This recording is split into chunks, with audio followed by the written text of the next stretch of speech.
1분으로 시작.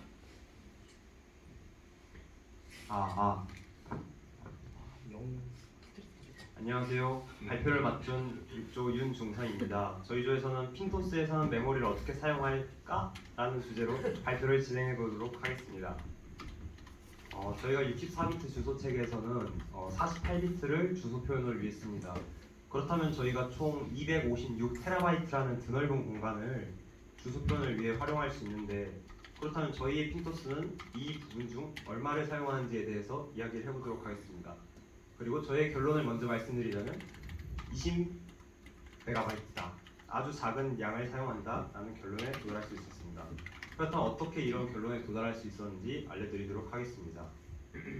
먼저 init.c 파일을 열면 핀토스가 어떻게 시작되는지를 볼 수 있습니다. 여기서 86번째 맨 밑에 두 가지 박스가 보이는데, 위에 있는 박스는 메모리 크기를 결정해주고 아래에 있는 함수는 메모리를 이니셜라이즈 해줍니다. 밑에 있는 함수인 페이징 이닛이라는 함수에서 메모리를 결국 결정을 해주는데, 어떻게 결정해지는지에 대한 내용을 위에 있는 박스인 팔록 이닛이라는 함수에서 결정을 해주게 됩니다. 그렇다면 함수 내부로 한번 들어가 보도록 하겠습니다. 함수 내부로 들어가게 된다면 populate pool이라는 함수 위에 printf 어쩌고 적혀 있는데, 이게 바로 메모리를 어떻게 사용할지에 대한 값입니다. 작아서 좀 잘 안 보일 수도 있는데, 여러분들이 테스트 케이스를 돌릴 때마다 어쩌고 핀토스 부팅 및 어쩌고 하면서 핀토스가 부팅 될 때 나오는 값이 바로 저기에 출력되는 값들입니다. 그 값을 보시면 저기 핑크색 박스로 적혀져 있는 부분이 저희가 어떻게 핀토스를 실행시킬지에 대한 옵션이고, 그 밑에 초록색 박스가, 터미널에 찍힌 초록색 박스가 핀토스 부팅 및 어쩌고 하면서 저에게 알려준 정보인데, 저게 바로 저희가 입력한 값인 20이라는 값이 적혀 있습니다. 따라서 벌보스 옵션을 이용해서 많은 분들이 테스트를 돌리고 있는 걸로 알고 있는데, 그 경우에는 이제 20MB의 용량을 사용한다라고 알고 있으면 될 것 같습니다. 짜잔, 그렇게 된다면 이제 256TB라는 엄청나게 큰 가상 공간에서 유저 스택은 1기가부터, 그리고 커널 베이스는 512기가부터 시작되면서 단 20MB를 사용하게 된다는 걸 알게 될 수 있었습니다. 그렇다면 뭐가 남았을까요? KVA 영역에는 커널풀과 유저풀로 양분됩니다. 이 사실을 어떻게 알게 될 수 있었냐면, 아까 말씀드린 페이징 이닛이라는 함수 안에 저 맨 첫 번째 초록색 박스로 된 populate pool이라는 함수가 있습니다.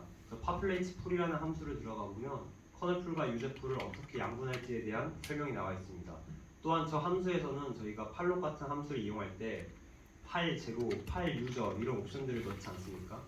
그런 옵션에 따라서 어디에다가 우리가 할당을 받게 될 건지, 어떤 커널풀에 할당을 시켜줄 건지에 대한 내용을 담고 있습니다.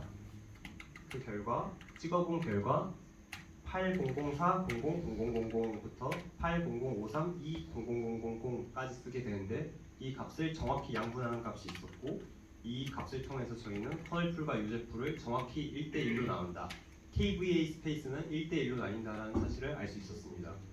그렇다면 아까 말씀드린 그 파일 제로, 파일 유저 이런 옵션들을 통해서 어느 풀에 할당이 되는지 알아보도록 하겠습니다. 핀토스의 유저 영역에는 여러분들도 알다시피 힙 영역과 메모리 매트 영역이 없습니다. 그렇다면 저희가 알고 있는 상식으로는 말로그를 할 때는 힙 영역에, 그리고 엠맵을 할 때는 메모리 매트 영역에 할당이 되는데, 그럼 핀토스는 둘 다 어디다가 할당해줘? 라는 의문으로 시작을 했습니다. 오른쪽 위쪽을 보면 저 박스들은 이제 팔록들을 이용한 함수고, 밑에 있는 박스들은 말록들을 이용한 박스입니다. 결론은 모두 커널풀에 할당된다입니다. 하지만 단 이제 팔록을 할 때 저희가 한번 이용을 해보셨을지 모르겠는데, 파일 유저 옵션을 주면 유저풀에 할당이 되지만, 파일 유저 옵션을 주지 않는 한 팔록도 커널풀에 할당이 되고 말록도 커널풀에 할당된다는 사실을 알 수 있었습니다. 따라서 저희가 할당을 시킨 대부분의 내용들은 커널풀에 할당된다고 보시면 됩니다. 그러면 이제 저희는 KVA 스페이스에서는 어떤 일들이 일어나는지 알게 되었고, 유저 스페이스에서는 어떤 일이 일어나게 되는지 알아보도록 하겠습니다. 저희가 만든 엠맵에서 TC들 중에 엠맵 오버 코드, 엠맵 오버 데이터, 엠맵 오버 스택이라는 그런 테스트 케이스들을 통해서 어디에 할당되는지 실제로 그 값들을 찍어 보았습니다. 그 값들을 찍어본 결과인데 저희 예상대로 코드, 데이터, BSS가 차곡차곡 쌓이고 맨 위에 4748000000부터 유저 스택이 밑으로 자라나는 것을 확인할 수 있었습니다. 그리고 이 값들은 미리 ELF 파일에 다 정의가 되어 있었습니다. 그러니까 저희가 어떻게 유저 영역을 쓸 건지, 그러니까 어떻게 VA 스페이스를 할당시킬지에 대한 내용은 이미 ELF 파일에 미리 다 정의가 되어 있다는 뜻입니다. 저희는 로드 함수를 통해서 이 ELF 파일을 정해진 규칙에 따라서 그저 ELF가 하라는 대로 불러들을 뿐입니다. 따라서 ELF도 이와 같은 구조를 미리 알고 있고 정확히 이 구조대로 저희는 VA 스페이스에 할당을 하게 됩니다. 그렇다면 앞서 말한 유저풀 커널풀 그리고 유저풀 커널풀을 가지고 있는 KVA 스페이스와 VA 스페이스를 정말 이렇게 표현을 해봤습니다. 저희가 이 개념을 찾아가게 되면서 가장 곤혹스러웠던 부분은 리눅스와 핀토스의 개념이 혼용되었다는 겁니다. 핀토스에서는 VA 스페이스에 있는 모든 내용을 KVA에서 가지고 있습니다. 그러니까 다시 말하면 저희가 유저 영역이라고 생각하는 그 부분의 모든 내용은 커널 영역이라고 생각하는 그곳에 모두 존재하고 모두 동일한 데이터를 포함한다는 뜻입니다. 따라서 유저 영역이라고 생각되는 저 VA 스페이스의 모든 내용은 KVA, 곧 정확히 동일한 내용을 물리 메모리에서 가리키고 있습니다. 하지만 리눅스에서는 다릅니다. 리눅스에서는 유저 영역이라고 생각되는 부분과 커널 영역이라고 생각되는 부분은 서로 다른 내용을 가지고 있습니다. 리눅스에서는 유저 영역은 정말 저희가 사용하는 그 내용들이고 커널 영역들은 컴퓨터의 민감한 부분, 보안으로 가려진 그 부분에 대한 내용을 가지고 있습니다. 따라서 커널 영역과 유저 영역은 리눅스에서는 전혀 다른 내용을 가리키고 있다.